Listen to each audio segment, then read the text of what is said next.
बच्चों को समझाना चाहता हूँ। ये बेहद के बच्चे, ज्ञान और योग करते रहो, दिन रात करते रहो, समय को मत गंवाओ।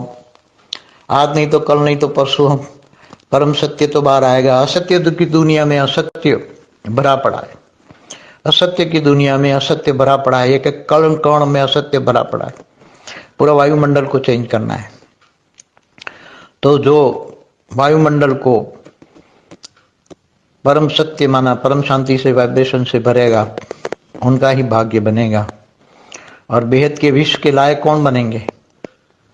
क्या भावनाओं में आने वाले बेहद के विश्व के मालिक नहीं बन सकते?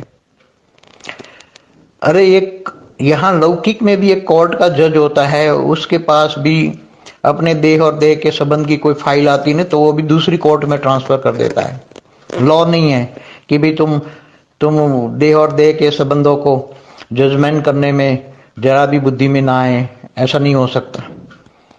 तो जब एक यहाँ कोर्ट में भी देह और देह के संबंध कोई जज नहीं दे सकता है, उसकी फाइल ही ट्रांसफर की जाती है, देह और देह के संबंधों की फाइलें ट्रांसफर की जाती है, वो जज खुद ही ट्रांसफर कर देता है। और तो यहां तो तुम्हें खुद का जजमेंट करना है, खुद के जज बनो। मैं ज्ञान, पहला सब्जेक्ट ज्ञान कितना समझ में आता है। नहीं तो माया बाहर बैठी हुई है, कोई ना कोई रूप में माया आ जाती है, कोई ना कोई रूप में माया आ जाती है।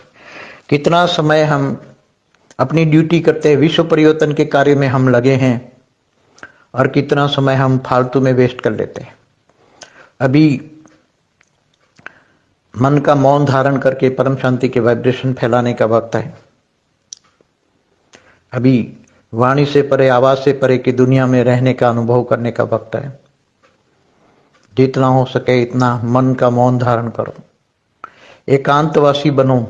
एकांतवासी, अगर तुम्हारा मन एकांतवासी नहीं बन सकता है तो समझ लो कि तुम्हारे मन में कहीं ना कहीं खामी है। मन इधर इधर भटकता रहा तो समझ लो अंतिम समय में तो सबका जजमेंट एक साथ में होना है। मन जहां भटकता है कि मतलब मन के अंदर एकांत में रहने की शक्ति नहीं है। मन एकांत रहना चाहिए। मन को कहीं भी इधर उधर मत भटकने दो, नहीं तो मन तुम्हारा पतन का कारण बनेगा। समय आने पर मन तुम्हें धोखा देगा। इसके मन को परमात्मा में लगाओ। मन को एक बाप, दूसरा में कोई में लगाओ। एक बाप के अलावा किसी को याद करने का नहीं है। अगर बाप के अलावा किसी को भी याद किया तो वो समय तुम्हारा वेस्ट हो जाएगा। इसलिए अंतर्मुखी बनो। हमेशा कहता हूं, अंतर्मुखी सदा सुखी और बहिर्मुखी सदा दुखी।